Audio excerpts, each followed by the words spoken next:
Guten Abend, meine Damen und Herren, liebe Buben und Mädels. Ich begrüße Sie zu einer weiteren Ausgabe von Talk am Nil. Einmal auf den Boden spucken, sich am Sack kratzen, einfach mal wieder Mann sein. Unter diesem Motto steht die heutige Ausgabe unserer Talkshow. Der in ihren Programmzeitschriften ausgedruckte Beitrag »Die schönsten Tabernakel ostasiatischer Kunst« entfällt zugunsten der Männerausgabe von Talk am Nil. Kosler, Kölsch und Klav. Und nun viel Vergnügen.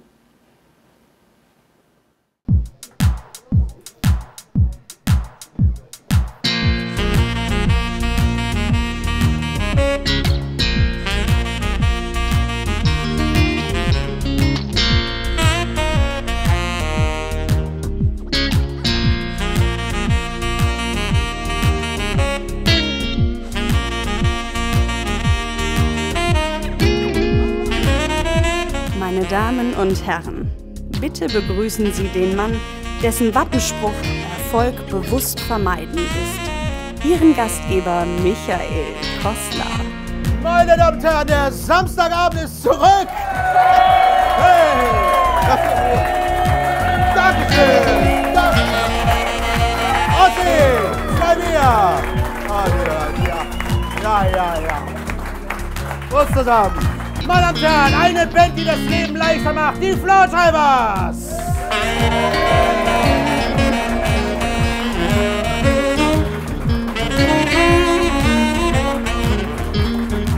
Und mit mir ein Mann, der wortgewandteste 81-jährige TV-Moderator im deutschen Fernsehen, Fritz Bum Bum Zöller!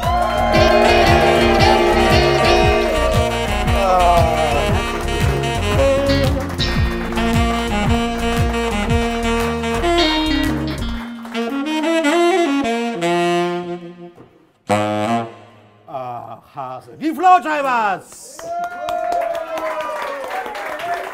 Schön. Meine Damen und Herren, Fritz und ich haben abseits der großen Kölsch-Diskussion, hörst du jetzt mal zu, Fritz? Ja. Festgestellt, meine Damen und Herren, es gibt immer weniger richtige Männer, oder? Frikadelle im Mund, Kölsch gerade nicht. Ja, es gibt immer weniger richtige Männer. So ist es doch. Genau, hier zum Beispiel wie Fritz. Früher noch Geländewart beim FKK, heute Forenleiter bei Twitter. Oder aber früher, ja, das ist wirklich so, du weißt gar nicht, was Twitter ist, Fritz, ne? Du lachst mir, ja, interessiert doch keinen. Ne? Ja. Oder wo die Männer früher noch zum Stammtisch gegangen sind und Skat gekloppt haben, ist auch nicht mehr. Die treffen sich heute lieber mit der Gurkenmaske im Wellnessbereich in einer veganischen Dampfsauna. Oder Fritz? Ja, das ist es so. Ja. Ja. Früher brauchte man sich nur zu waschen, rasieren, Ja. ein bisschen Birkin in der Haar. Und da warst du für die Frau gut dran. Da war er parat. Da warst du fein. Ja. Ja. Musste legen die sich dann auf die Wellnessbank, Ja. ne? Und lassen sich da Jorken und solche im See schlägen. im Hös, ne? Das ist ja widerlich. Ah, da rufen wir alle mal. Pfui. Genau. Naja, Gemüse im Gesicht, das ist nicht schön. Ja. Aber wo findet man auch heute richtige Männer, Fritz? So eine Boxarena, ne? Okay, Boxarena. Früher nahm er auch seinen Gulasch, nahm Mann seinen Gulasch neben einem einarmigen Zigarrenraucher ein. Heute muss man draußen vor der Kneipentür seine Fippe rauchen und sich die Extremitäten kleinfrieren. Ja, das ist wahr. Früher durfst du ja überall rauchen. Ja, ne? ja. Aber darfst du ja nicht mehr. Ja. Die Frauen haben uns alles abgenommen. Aber das ist ja auch gut, dass die Frauen... Moment mal, das ist ja auch gut, dass die Frauen heute genauso gleichberechtigt sind, nicht wahr? Oder, Fritz? Ja, klar. Ja. Ach Gott. Es gibt keinen Männerberuf mit, Ja. wo nur Männer am Arbeiten sind. Nee, das stimmt. Jungs, ganz dünnes Eis jetzt, ne? Ja. Aber es ist ja tatsächlich so. Ja. Aber wir müssen uns wehren. Ist der Mann also heutzutage, der Mann, der heutzutage lebt, eine Fehlentwicklung? Ist Ja. das so? In Ich meine, jedem die Frauen? Fall. Ja. Ja, klar. Ich weiß nicht, ich habe wenig mit Männern am Hut. Sind ihr überhaupt Heterosexuelle in der Kneipe oder rede ich hier gegen eine Wand? Wir sind in Köln. Ja. Ja, das ist auch. Aber ja, Männerberufe? Ja, das ist ja alles. Ne? Ja, die machen jetzt auch so als Hebamme. Ne? Männerhebammen. Ja, aber die sagen das dann Geburtshelfer. Ne? Geburt, ja, okay. Ja, aber, weißt du, Hat sich die Frau verändert, auch an sich von der Optik her? Ja, Jungs, früher hast du so nett Mädchen, sind schön im Kleidchen. Oh ja, Kleid, Komme ich ja. auch mit der langen Boots. Ja. So eine Kamerade drin, hinge drin. Wie so eine Kamerad. Ja, so Pfötchen. Von welchen Frauen erzählst du, Fritz? Ja, vom Minger. Ach so, ich dachte ja. Nee. Ja. Das konntest du früher um die Kleider, ja nicht ziemlich. Stimmt, Ne? also für ein Kleid drehe ich mich heute auch um bei einer Frau. Und da ist das Gesicht egal, die kann Gesicht wie ein Pferd haben. Aber wenn die Ja, das ist so. Hoppa, hoppa, ne? Ja. Das ist doch so. Ja, was bist du denn jetzt so politisch korrekt auf einmal? Na klar, ein schönes Kleid schlägt zweimal Überbiss. Was ist denn da dran? Ja, ist doch Wer klar. noch arbeiten kann in Zukunft. Ja. Sieht man an Camilla Parker Bowles. Also, ja, genau. Das Band von England. Ja. Hauptsache Kleid ist schön, oder? Ja, und der Hut. Ja. Also der Mann heutzutage wird abgeschafft, sagst du, Fritz. Ja, der wird in gefroren. Und das, was die Frau lügt am Bruche für Kinder zu kriegen, Ja. können sie sich holen. Also Ja, Ersatzteillager. als Ersatzteillager, ja klar. Aber du hast gesagt, es gibt auch Männer, die aussehen. Was hast du Wie gesagt? der U-Bahn, ne?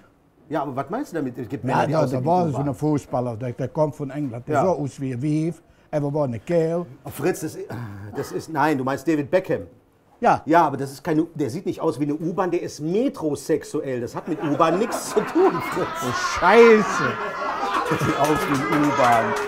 Hörst, ich meine, in Berlin läuft die Metro. Ja, läuft die Metro, ja. Ja, und wir haben doch hier kein Metro. Ja. Wir haben doch hier nur U-Bahn. Wir haben eine U-Bahn, ja, aber man sagt ja nicht KVB-sexuell, das gibt's ja wohl nicht. Ich habe jetzt mit einem Berliner gesprochen und gesagt, wir haben eine U-Bahn. Ja. Metro, waren wir in Müllum und Köln auch. Sagt, ihr habt eine U-Bahn. Ja. Unten und drunter fährt und auch oben. Ja. Aber Metro. Nein, habt ihr- metrosexuell ist, da bist du halt weder Männlein noch Weiblein, sondern kleidest dich androgyn, androgyn ist egal. Was ist Sondern, das denn? ja, wie Männlein und Weiblein. Aber du hast ja gesagt, du hast immer noch einen Spruch, an dem du dich Ja. immer noch festhältst. Also mein Vater hat früher immer gesagt, Ja. der Mann ist das Haupt der Familie. Und dann hat meine Mama gelacht und hat sie gesagt, und ich bin der Hals. Und wie der Hals sich dreht, geht der Kopf mit. Meine Damen und Herren, Fritz Zeller! Ja. Da haben wir doch noch mal die Kurve bekommen, oder? Grad so. Gerade so. Ja, Ja, meine Damen und Herren, grad so. deswegen widmen wir diese Sendung für den Restmännlichkeit, die uns noch in diesem Jahrtausend bleibt. Und die sollten wir hochhalten. Und die ersten Talkgäste sind Talkgäste, die ein Thema mitbringen, was Männerherzen, aber auch Frauenherzen höher schlagen lässt. Denn sie haben eine Westernstadt, Lubbock Town. Und was es mit dieser Stadt auf sich hat, das schauen wir uns jetzt mal an. Film ab. Kostler auf Besuch heißt die Rubrik.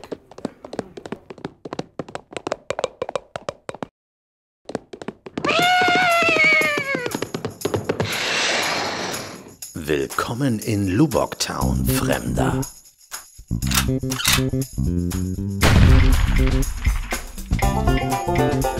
(1971) bezog der Verein der Western- und Indianerfreunde das Gelände zwischen Weilerswist und Lommersum.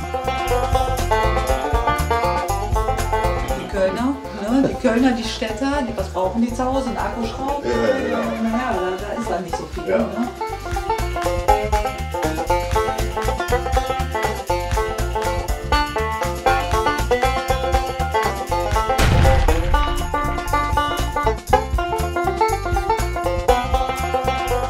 Das ist ja heute noch, ne? Wenn hier Tag auf der Tür ist. Ne? Die Männer, ne? Wenn immer noch Cowboy Indianer spielen, ne? Wenn erst dann ohne Call darf ich den mal sehen. Ne? Ja. Nicht die Kinder, die Männer kommen dann an. Ne?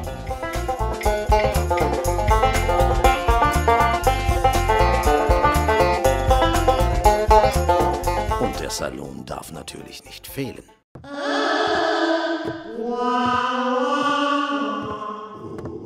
Und hier sind sie, die Pioniere aus Lubbock Town.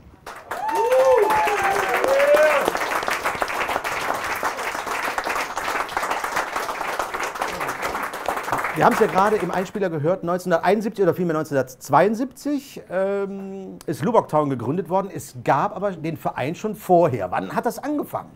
Das hat eigentlich angefangen 1957 Ja.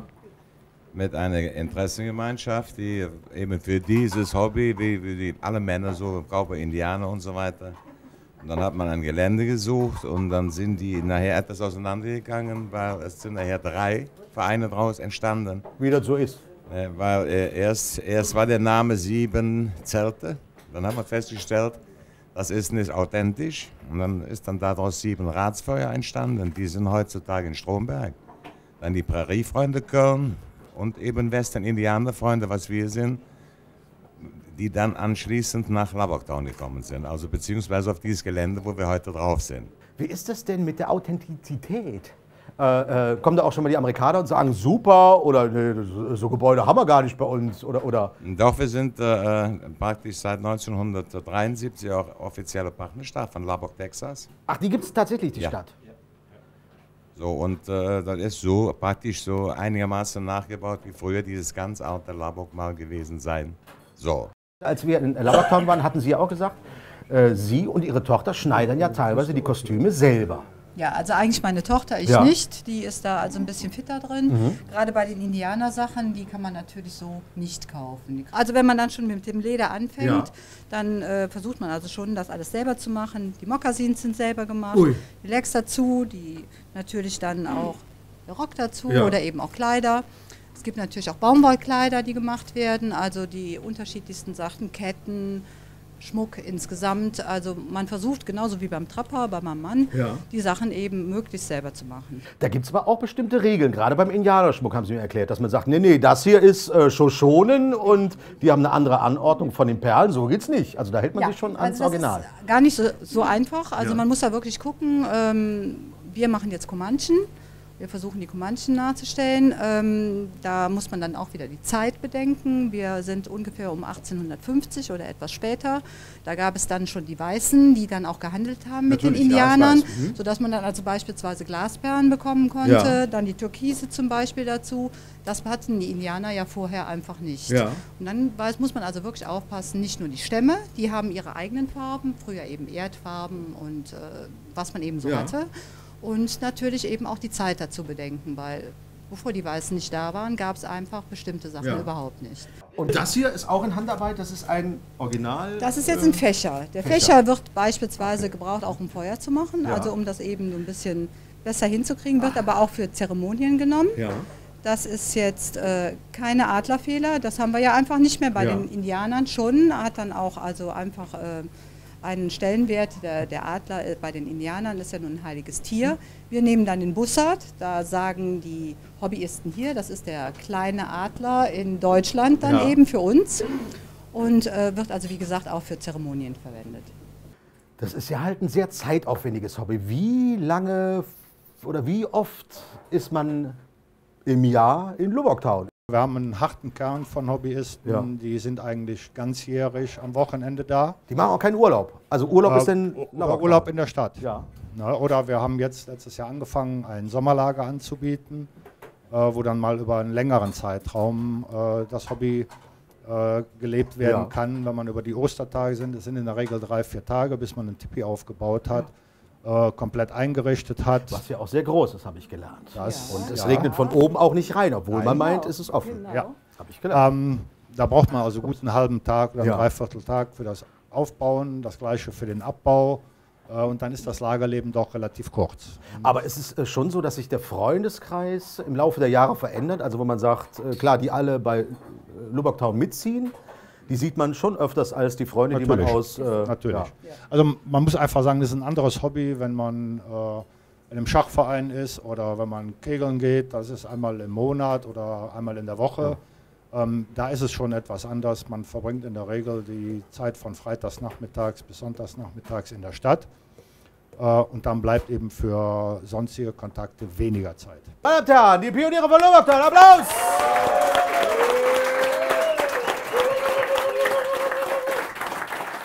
So, bleiben Sie ruhig noch hier. Ich schmeiße meine Pins weg. Und wir hören jetzt noch einmal die fabulösen Floortimers. Applaus!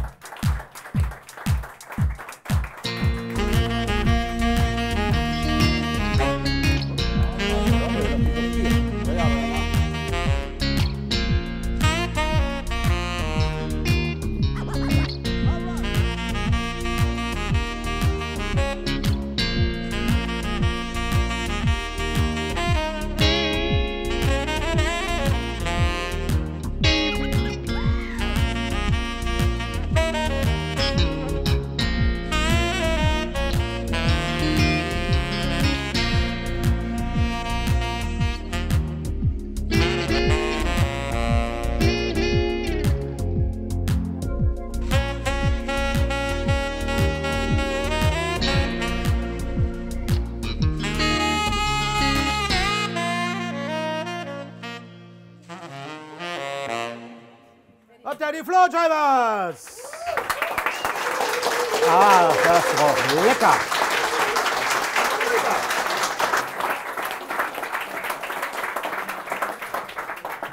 Ich war ja gerade in der Küche und habe gesehen, dass da leckere, fleischige... Du hast schon eine? Wie kommt die denn schon hierher? Ja, ich war nämlich beim Heinrich und es gibt nachher noch für alle, die es wollen, lecker Wurst. Garantiert ohne Gemüse. Ja. Aber jetzt bin ich froh, dass eine Band hier ist und eine junge Dame. Dazu muss ich sagen, wir haben bei Talk am Nil ja eine bimediale Kooperation. Das ist jetzt nichts Schweinisches, Fritz. Ne? Du guckst schon wieder den Frauen hinterher. Eine bimediale Kooperation mit dem weltbekannten Radiosender Radio Ems Wächterwelle. Und da bist du noch nicht aufgetreten, was? Radio Ems Wächterwelle. Und da gibt es ein Radiomagazin, das heißt Star Club. Und dieses Magazin, der Star Club, hören Sie mir da hinten auch zu oder sind Sie da am Schwätzen oder immer die Würstchen am Herfallen? Hä?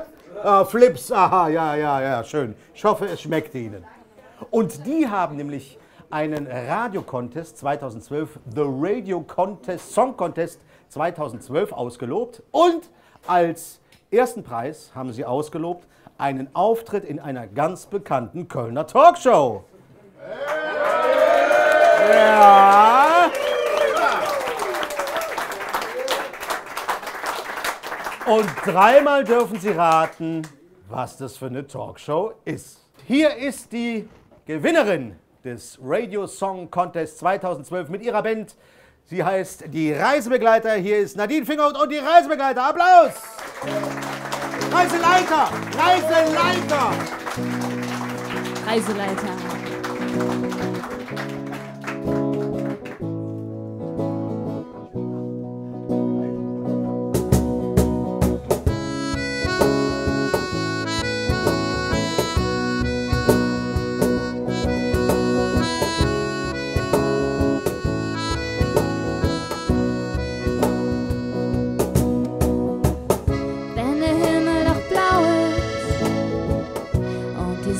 Scheint gelb. Kann es sein, dass das Leben grau ist und mir heute gar nicht gefällt? Wenn die Vögel singen, dann nur voll Melancholie, von alten Wegen, die wir gingen und die nun zu Ende sind. Das Blau vom Himmel ist gar nicht so blau, wie es scheint. Blau vom Himmel ist langsam verblasst. Das Blau vom Himmel ist gar nicht so blau, wie es scheint. Das Blau vom Himmel ist langsam verblasst.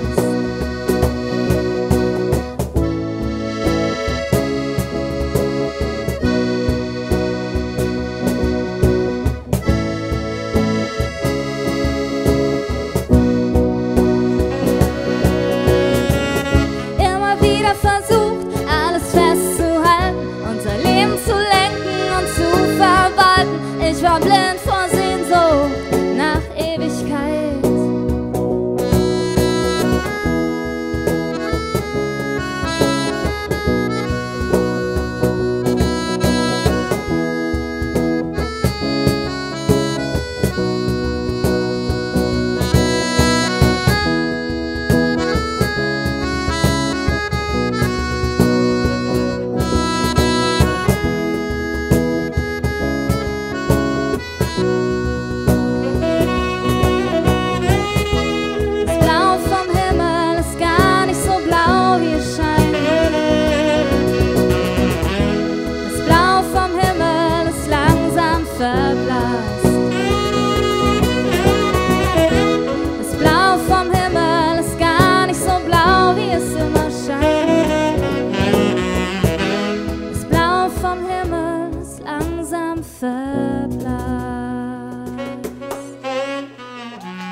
Dankeschön. Mörke, Nadine Fingerhut und die Reiseleiter. Ah, ich komm mal dazwischen. Ah, Nadine. Ja.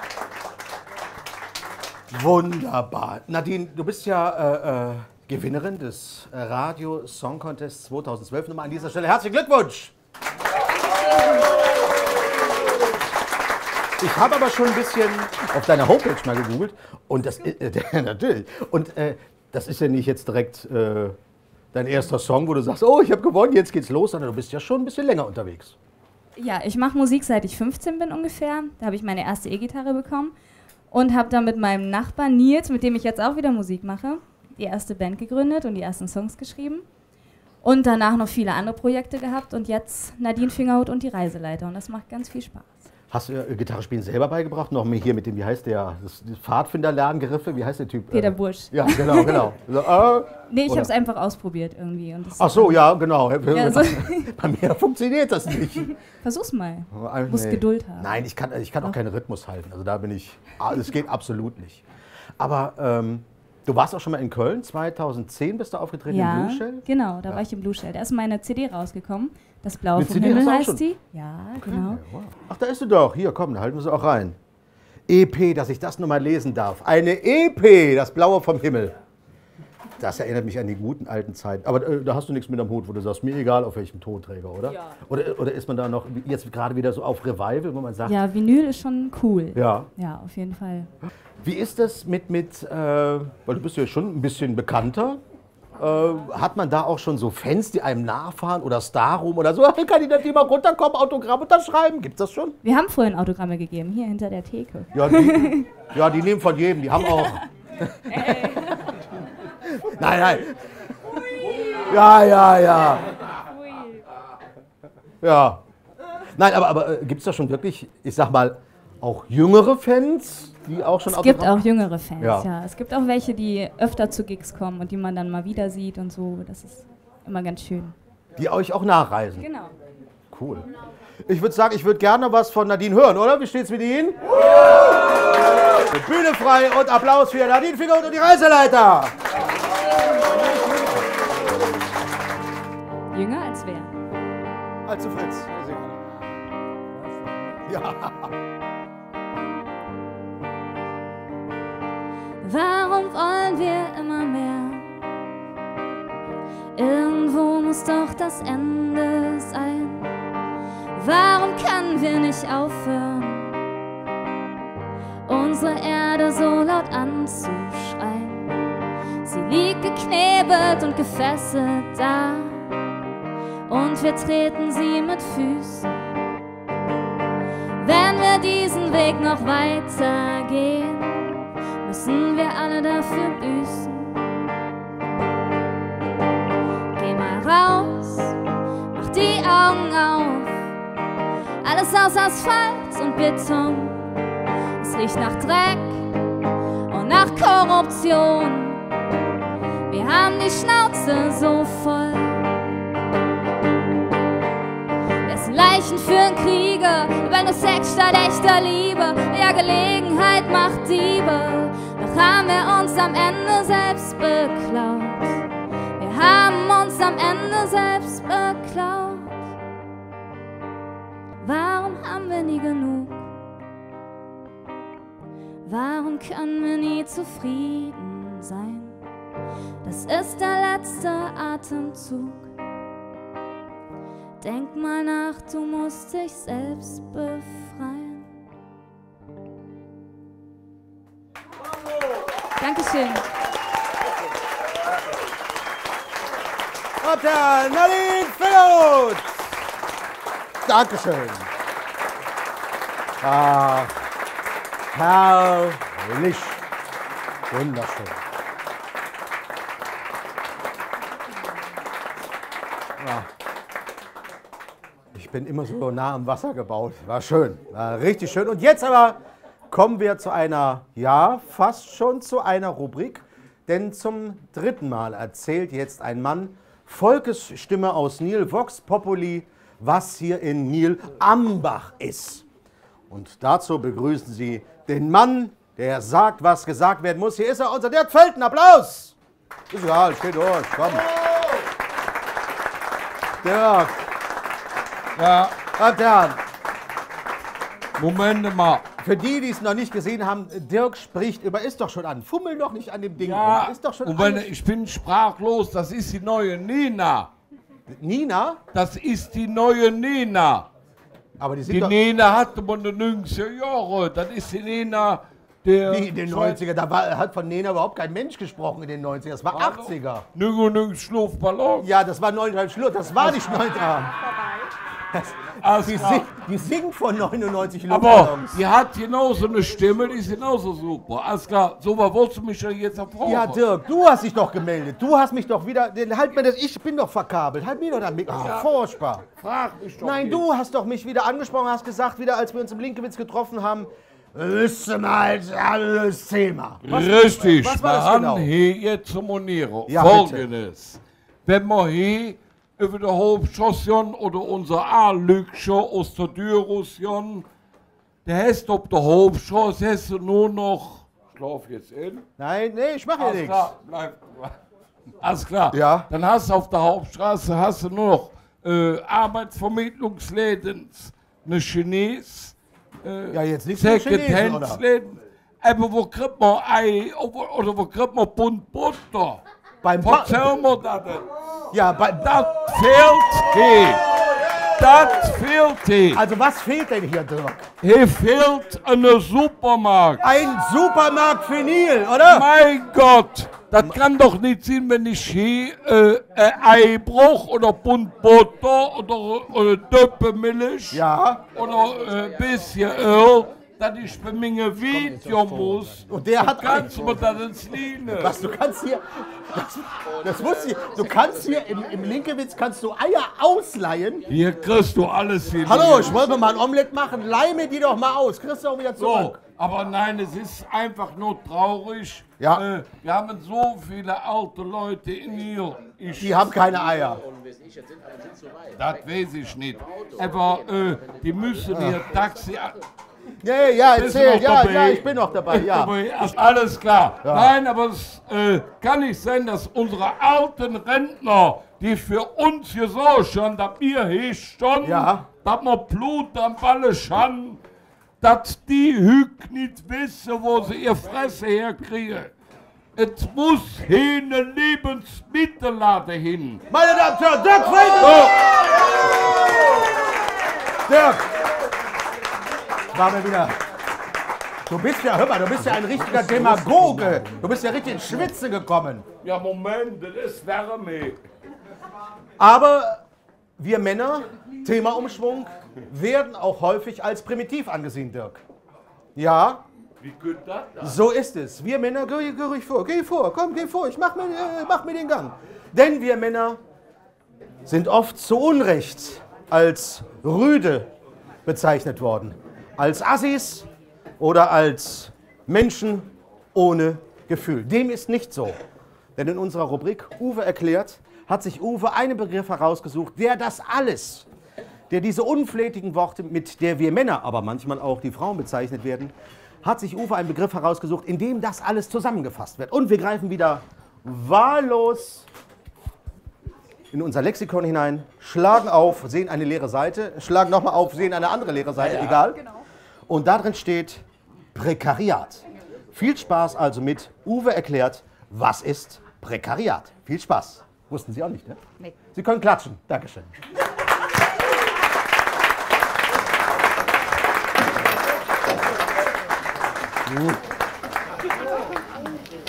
Der Uwe, jawohl.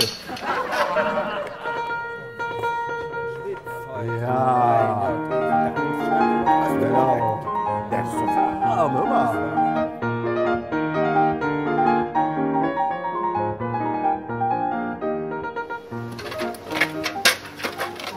Hallo, ich bin der Uwe. Du schöne Madonna. Heute erkläre ich, was ist Prekariat. Prekariat ist ein Begriff aus der Soziologie. Er definiert ungeschützte Arbeitende und Arbeitslose als neue soziale Schicht. Der Begriff leitet sich vom Adjektiv prekär ab. Beim Prekariat handelt es sich nicht um eine soziale, homogene Gruppierung. Vielmehr besteht das Prekariat aus Selbstständige Angestellte auf Zeit, Praktikanten, chronisch Kranken, Alleinerziehende, Langarbeitslose.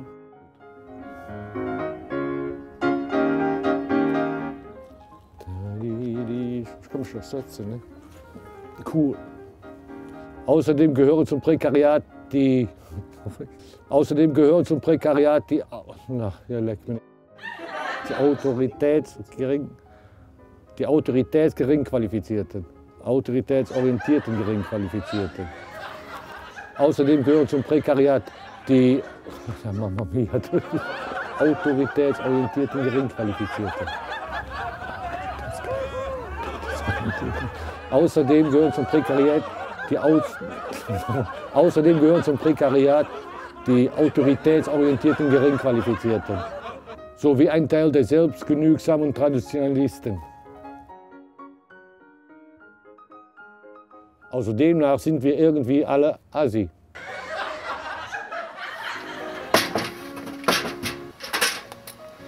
Das war's für heute. Bis neulich. Und immer dran denken, wir sind alles Menschen, oder?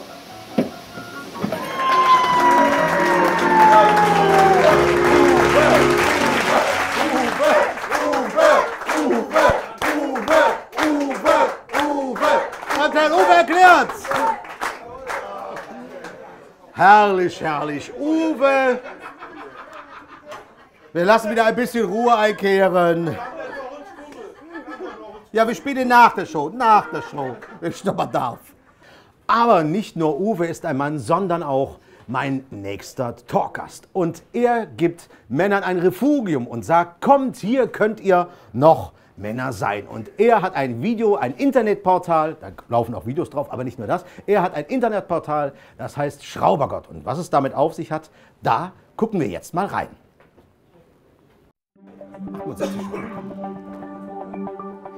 Christian mit. Schraubergott ist eine Plattform für den ungezähmten Mann. Gelebter Rock'n'Roll.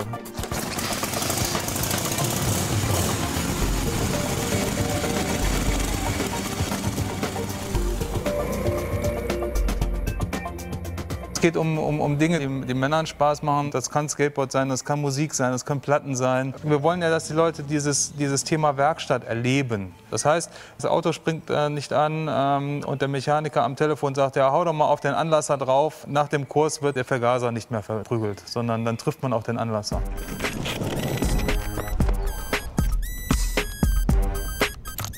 Schraubergott wird erlebbar auf der Homepage. Wir beziehen Stellung, wir haben eine Meinung. Wir sind wie Keith Richards, sehen nur nicht so scheiße aus.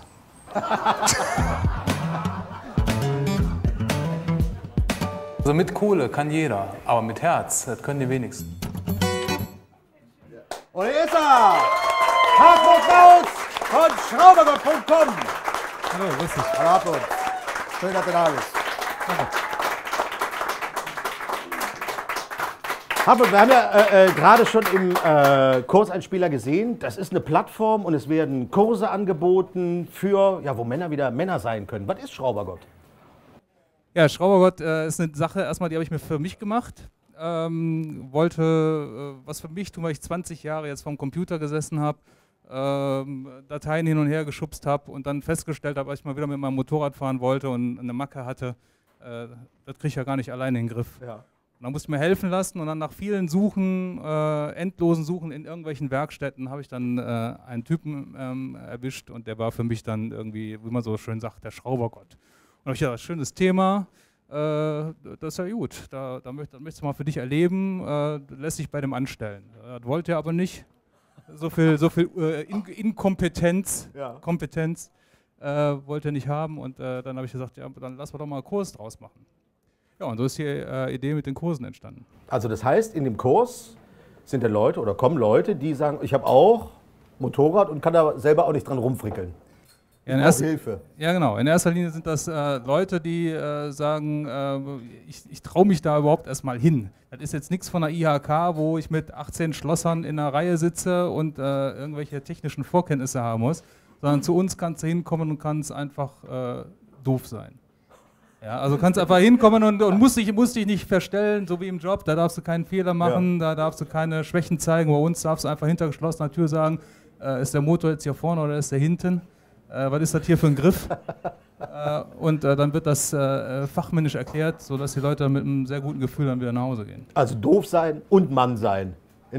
An einem Wochenende. Ja, erstmal dazu stehen, dass man die letzten Jahre kein Mann, also sich nicht mehr in der Welt des Mannes bewegt hat, sondern in der metrosexuellen Welt, mit der ich ja nichts anfangen kann.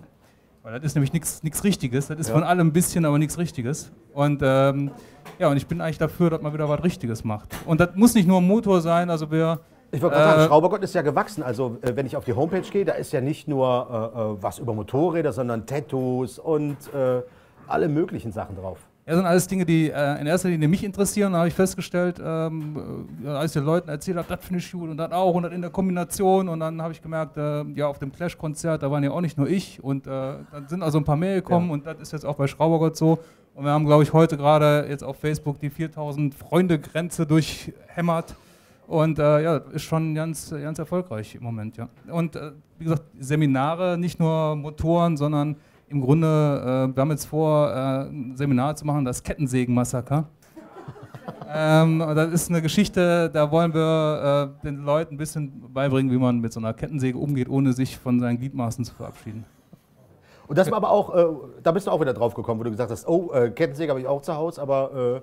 Ja, aber die Kettensäge, aber es geht ja mal darum, dass wir kein Incentive machen, so wie man das heute neudeutsch nennt, ne, im Werbejargon. Es ist einfach vielmehr so, dass bei uns geht es darum, dass man am Ende des Tages sagt, ich habe was gelernt. Also ich habe nicht nur da Spaß gehabt mit ein paar anderen Jungs, sondern ich gehe nach Hause und weiß, A, wie die Kettensäge angeht, B, ich weiß ein bisschen was über Holz, das Kaminholz von gestern, das war Mist, wir gehen jetzt hier, also nicht mehr Birke, sondern Buche oder sonst was. Ja, und das in Kombination mit ein bisschen Lernen und mit der richtigen Gruppe kommt viel Spaß auf. Es gibt ja zusätzlich auch noch jede Menge neben der Internetseite und den Seminaren, ich sag mal, Giveaways oder Sachen, die man halt auch noch bei Schraubergott erwerben kann, vielleicht auch geschenkt bekommt, so wie ich heute zum Beispiel von dir. Ja, ich weiß, worauf du hinaus willst, glaube ich. Ja, wie gesagt, ich sage ja die ganze Zeit schon, ich mache Sachen jetzt inzwischen, die mir keiner mehr erzählt, sondern die mir so einfallen. Und was mir alles so ein Quatsch einfällt, das kann man alles gar nicht produzieren. Ja, jedenfalls letztlich war dann so, haben wir ein Event gemacht und waren auf der Straße, waren dann auf einem Oldtimer-Treffen, haben überlegt, wie kriegen wir denn die Leute von der Straße wieder dazu, dass die nachher bei uns im Internet mal gucken kommen. Ja, und dann kannst du Streichholzbriefchen geben, oder das war mir alles zu langweilig, haben wir so überlegt und dann habe ich im Auto telefoniert und habe gesagt, ja, wir brauchen irgendwas Aufmerksamkeitsstarkes und jetzt kommt gleich das politisch Unkorrekte. Da habe ich gesagt, ja, wir brauchen so was wie eine Pimmelmessmaschine, so was ganz Abgedrehtes. Und nachdem dann meine Gegenüber, das war eine Frau, erstmal vor Lachen zusammengebrochen ist und überlegt hat, wie man das wahrscheinlich auf die Reihe kriegt und auch vielleicht ein bisschen peinlich berührt war, ich weiß es nicht, ist dann kurz Zeit später dann die Idee entstanden, das Ganze zu Papier zu bringen. Und dann haben wir schlicht und ergreifend die Messlatte konzipiert. Die Messlatte, das Maß aller Dinge. Gib mal einen Applaus dafür.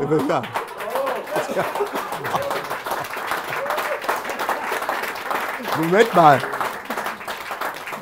Was sind denn das für Größen? Hier oben passt ja mein Arm schon fast durch.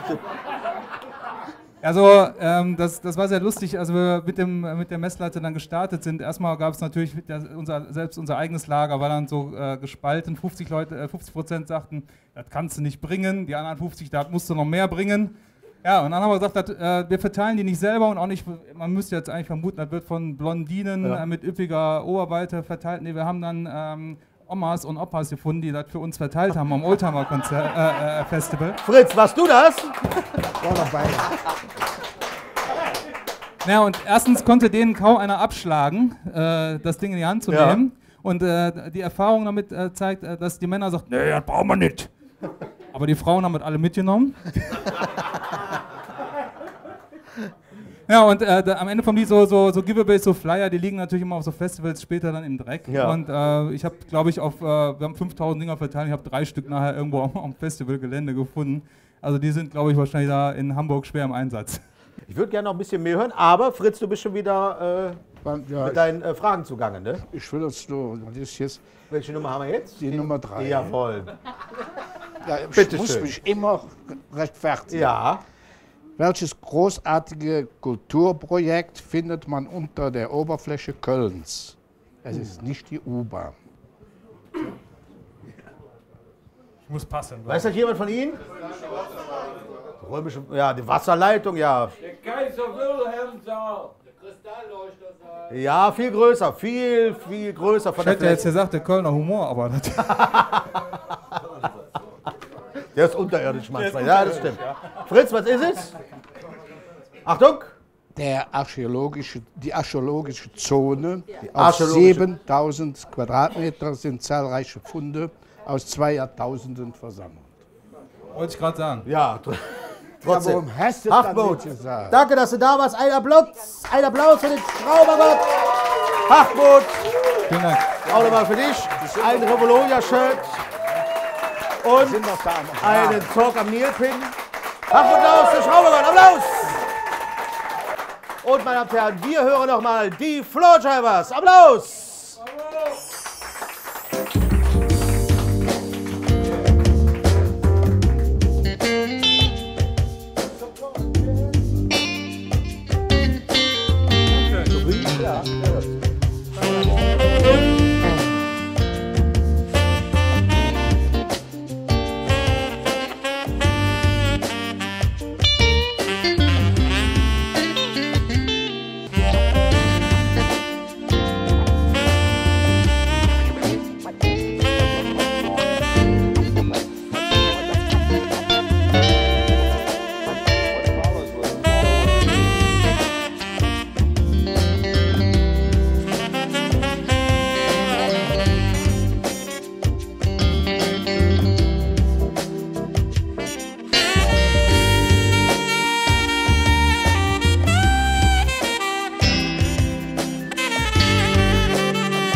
Hört da die Floorjivers!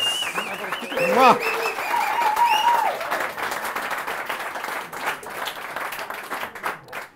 Immer noch beim Thema der Mann, die letzte Männlichkeit. Und wenn Mann abends einsam und alleine ist, quasi der letzte Wolf der Landstraße, dann ist man meistens Taxifahrer. Fotografierender Taxifahrer oder taxifahrender Fotograf und Künstler. Begrüßen Sie mit mir, hier ist Tom Wolf. Dankeschön. Hallo.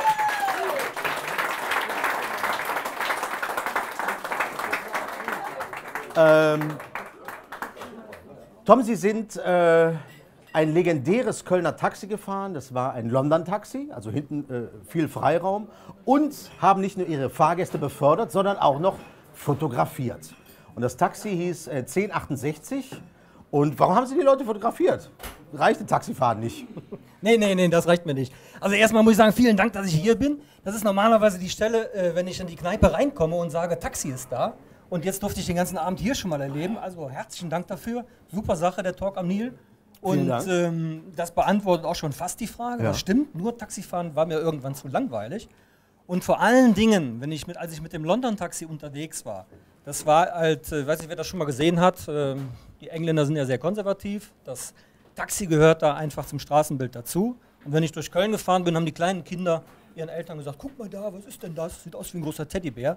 Und diese Energie haben die Leute meistens mit ins Taxi gebracht und da sind immer ganz tolle Situationen entstanden und irgendwann war es soweit. Es war reif für das erste Foto, als ein verliebtes Pärchen hinten auf der Rückbank saß. Wir haben ja gerade auch hier im Linkewitz auf den Monitoren ein paar Bilder laufen. Wie passt man da so den richtigen Moment ab, um die Fahrgäste zu fotografieren? Sagen die nicht direkt, nö, hier, du sollst mich nach Hause fahren, aber kein Foto machen. Wie kriegt man die so geknackt, dass man, Sie haben ja auch ein wunderschönes Buch rausgebracht, von dem wir gerade die Bilder sehen. Wie kriegt man die Leute dahin, dass die sagen, ja klar, kein Problem, fotografier uns? Oder liegt es auch viel am Alkoholkonsum? Ach, das ist ganz unterschiedlich. Also erstmal, ich finde Alkohol ja toll. Ja, ich auch. Wenn ihn die anderen trinken. Ne? Ach so. Und das ist schon mal eine Grundvoraussetzung, aber nicht unbedingt. Ja. Also wenn da so eine Kutsche ankommt ohne Pferde, du hast eigentlich ein Taxi gerufen, dann steigt da so ein Typ mit der Kappe aus, stellt sich daneben, macht die Türe auf, die geht andersrum auf und dann betreten die Leute so einen kleinen Ballsaal. Die sind einmal in einem eigenen Film erstmal und dann wundern die sich auch nicht, wenn irgendwann der Fahrer vorne auch noch eine Kamera hochhält. Das sind ja auch immer, ich habe das Buch ja auch dankend erhalten, es ist ein wunderschönes Buch. Gerne. Ist in den 2000ern alles entstanden, die ganzen Bilder? Ja, das war noch Ende 90er Jahre, da ging es ja in Köln noch richtig, da war es noch richtig bunt nachts, muss ich sagen. Also, das Buch mit den Fotos ist schon sehr bunt. Es wird auch immer schwieriger. Ich fahre ja immer noch Taxi, zwar nicht mehr dieses legendäre London-Taxi, aber ich muss wirklich feststellen, Ende der 90er, wir hatten noch so bunte Veranstaltungen wie die Popcom und es war auch viel mehr Kneipenleben noch. Also darum bin ich auch so dankbar, dass ich mal hier sein kann heute und erlebe, wie schön es ist, so eine kleine Veranstaltung von innen heraus zu erleben. Kleine werden immerhin bei Center TV gesendet. Das gucken also ich finde es hier richtig kuschelig. Da können ja nachher ruhig Millionen zugucken, aber hier ist es doch erstmal schön gemütlich. Ja gut, Millionen. Ja. Aber wie gesagt, jedes Foto hat ja auch so eine kleine Geschichte. Mich hat das Bild hier direkt von Anfang an, das Titelbild auch fasziniert. Was ist das, ein armenischer Auswanderer mit seiner Frau und Koffer oder was ist das? Nee, da stand also das Wort im Raum Sex Sells und da haben wir uns dann aber nicht dran gehalten. Es ist einfach eine kuriose Geschichte, die dahinter steckt und zwar habe ich die ganze Zeit, das Foto ist am Ende der Fahrt entstanden, die ganze Zeit habe ich gelauscht, wie die eine Person zur anderen immer sagte, Mama, Mama. Und das wollte ich dann doch herausbekommen, was ist das denn jetzt für ein Verhältnis? Und tatsächlich, es sind also auf diesem Foto zu sehen Tochter und Mutter. Das ist eine Frau hier vorne? Erstens ist es eine Frau und zweitens ist das auch die Tochter von der Mutter, die hinten saß, denn sie hat zu ihr die ganze Zeit Mama gesagt. Ui. Und manchmal gibt es so Geheimnisse zu jedem Bild oder zu jedem Fahrgast. Ich weiß ja auch nicht immer ganz genau, was dahinter steckt, wenn jemand bei mir einsteigt. Aber manchmal ergibt sich das so im Laufe der Fahrt und wenn man mit so einem Taxi unterwegs ist, dann öffnen sich die Leute auch und erzählen manchmal auch von sich aus so eine Geschichte. Ich hatte noch ein Foto gesehen, was ich auch sehr schön fand und das war halt mit einem Trompetenspieler, der halt auch im Taxi ein Ständchen gebracht hat oder was war das? Ja, richtig. Das ist eine von diesen magischen Momenten, muss ich sagen, wenn nachts um 3 Uhr in einer eigentlich sehr ruhigen Nacht jemand ins Taxi einsteigt und ich habe gerade Jazzmusik laufen, es lief also Chet Baker Around Midnight und dann steigt ein Trompeter ein, dessen Lieblingsstück das ausgerechnet ist, der seine Trompete dabei hat und dann auf der Fahrt loslegt, die Trompete auspackt und mir während der Fahrt ein Ständchen spielt und da muss man nicht drüber reden, da muss ich dann nicht fragen, darf ich jetzt ein Foto machen, das ist in der Situation dann einfach so. Ist unbeschreiblich. Guckt euch unser schönes Köln einfach mal im Winter nachts an, wenn es gerade frisch geschneit hat. 2, 3 Uhr fährst du über den Neumarkt, wo ansonsten Menschenmassen unterwegs sind und Autos. Und das ist die absolute Ruhe und du fühlst dich wie auf dem Dorf. 1068 war dann aber irgendwann vorbei. Warum und was gibt es jetzt Neues? Seitdem Taxi 1068 gestorben ist, bin ich jetzt international geworden in das ganze Nightcap Cologne, damit unsere weltmännischen Bürger auch das weiterverfolgen können. Die Bilder in Nightcap sind aber schon anders geworden als jetzt bei 1086. Also wo früher halt wirklich das bunte, pralle Leben war, ist doch jetzt eher schon so eine gewisse Film-Noir-Stimmung vorherrschend. Oder irre ich mich da? Ja, es ist schon etwas schwieriger geworden, das stimmt. Früher haben die Leute von sich aus sehr viel Stimmung mit ins Taxi reingebracht. Ja. Heute muss ich schon mal öfter nachfragen. Oder es ist auch schwieriger geworden, weil einfach viel weniger los ist. Die Leute fahren weniger Taxi. Ja. Aber trotzdem, wenn mich was interessiert, wenn ich so einen Anknüpfungspunkt finde, frage ich nach. Und wenn ich dann etwas spannend finde, dann kann es sein, dass aus so einer Geschichte wieder ein neues Fotoprojekt ankommt. Ein wunderschönes Projekt. Aber Fritz, du bist schon wieder mit deinen Fragen, du hast schon wieder in der Hand die Fragen, ne? Na klar. Welche Nummer? Die Nummer 4. Jawohl, Fritz. Welcher Kölner Erzbischof führte eine morgenländische Prinzessin ins Abendland? Morgenländische Prinzessin ins Abendland? Da muss ich passen, tut mir leid. Oh, Fritz, wer war das?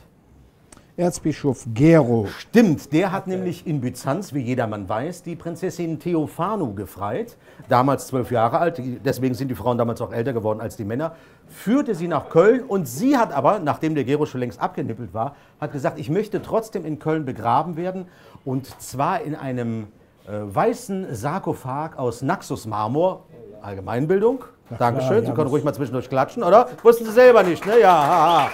Und ich weiß, dass es da steht, Fritz. Nein, ich zeige das ja nur der Kamera. Ach so. Und in welcher Kirche ist sie beerdigt, die Prinzessin Theophanu? Jawohl, hier. Oh, Sie wussten das? Sie wussten auch von der... Ach so, gut. Aber nicht direkt... Gut, da hätte ich jetzt ein bisschen Angst. Was? Wenn die Theophanu meine Nachbarin wäre. Das ist ihre Damen und Herren, ein Nachbarin. wunderschönes Thema. Danke, dass wir heute hier waren. Applaus für Tom Wolf. Vielen Dank. Danke. Komm, Moment, so viel Zeit muss sein. Auch einmal den Talk am Nilpin noch mal in die Kamera halten. Moment. Und natürlich auch für Sie ein wunderschönes Fairtrade. Ja, in St. Pam 100% Bio-Baumwolle. Noch ein bisschen dreckig geworden. Revolution-T-Shirt. Meine Damen und Herren, Tom Wolf. Super, danke. Freue ich mich. Wow. Dankeschön, Tom. Ja, meine Damen und Herren, wir sind schon wieder fast, was gibt es da zu diskutieren? Wir sind noch nicht fertig. Jetzt sind wir aber bald fertig. Wir sind nämlich fast am Ende von Talk am Nil angekommen. Ja, ist aber, da rufen wir alle mal. Aber wir haben ja noch wie immer und vertrauen darauf, dass es diesmal klappt. Fritz Zöller mit dem wunderschönen kölschen Gedicht Et Löwestüffchen. Fritz. Ich bringe nächstes Mal das Buch mit. Ach, sag bloß, du willst schon wieder nicht lesen. Nee, ich bringe das nächste Mal mit und dann lese ich jetzt ganz für. Fritz, da fällt mir ein zum Thema Männer. Du hast ja früher auch noch einen richtigen kernigen Beruf gehabt. Da musste man ja auch richtig... Du warst ja Postbote. Aber ja, was gibt's denn da zu lachen? Das ist ein Beruf für Männer. Ich sage als Postbote mit einem R. Prostata, Post? Nein, ein Briefträger, du Jektor. Aber, Fritz, du als Postbote musstest ja früher nicht nur Briefe austragen, sondern Ihr Briefträger hat früher die Rente mit ausgetragen, ja klar, und das Cash ausgezahlt. Ja. Hat man da nicht früher Angst gehabt, überfallen zu werden? Eigentlich nicht. Wenn du da Angst mit hast, dann kannst du ja nicht auf die Straße. Ja. Als das umgestellt wurde, dass die Geldzusteller wegkamen und die Briefträger mussten das mitnehmen, haben sehr viele Frauen aufgehört bei der Post, weil sie sagten, das ist mir zu gefährlich. Ja. Naja. Aber du bist nie überfallen worden, oder? Doch, ich bin auch einmal überfallen worden. Ui.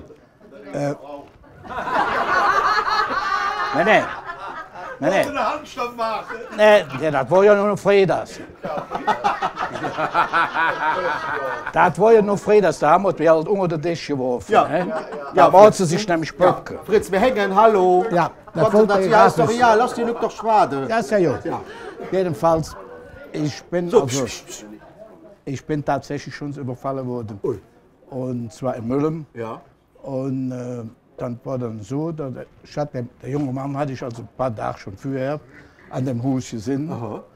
Und ich habe gedacht, der will da eine Wohnung mieten, weil da eine Wohnung frei war. So dass ich also einfach keinen Griff dran hatte, ne, was will der da? Ne? Ja, es war eine lange Gang, wo ich in das Haus rennen musste. Ich hatte auch den Schlüssel von dem Haus. Und höre auf einmal hinter mir jetzt, drehe mich rum und dann hält er mir so ein Pistol für. Und wir haben ja immer so eine Jomidume gehabt. Für die Briefe zu, ja. Und dann hast du so weggedeutet. Mit der Knarre? Ja, das ist ein Reflex-Sache. Ne? Ich habe den weggedeutet, der sagt, ich tue ihm nichts, ich will nur ihr Geld. Das ist aber freundlich. Ne? Sagen, der kriegst du nicht. Ne? Ja. Ja, und dann habe ich um Hilfe gebrüllt, Ja. weil ich wusste, dass ja in dem Haus war. Ne? Ja. Um Hilfe geschreit, ja, und dann hat sich rumgedreht, ist losgegangen. Und wenn wir an der Tür rauskamen, kam gegenüber 2 Schutz zurück auf den Motorräder an, dann habe ich gebrüllt, Hilfe, der wird mich überfallen. Ne? Vorsicht, der Pistole. Ne? Dann sind die 2 Engel im Meer. Ja, und ich habe mich um den Zwicker gemacht. Wie, du hast Du bist dann direkt so, ja, der Läufer, ich muss aber weiter Post austragen. Ja, die sind ja dann hinterhergefahren, was soll ich? Ach so, ja, dann kann man auch weiter. Ne? Kann man auch weiter. Ja, ich bin angeschlossen, aber ich muss noch die Briefe austragen. War ich ein bisschen bigger. Ja. Und da komme ich dann bei einer Rentner auf, zweite Etage. Da sagte, wieso bist du dann? Was kommen Sie rein? Ne? Du weißt ja, Kalkwiese, mir sehe ich. Sag ja, ich bin gerade überfallen worden. Ne? Ja, sie muss der Post anrufen, das geht doch nicht. Ne?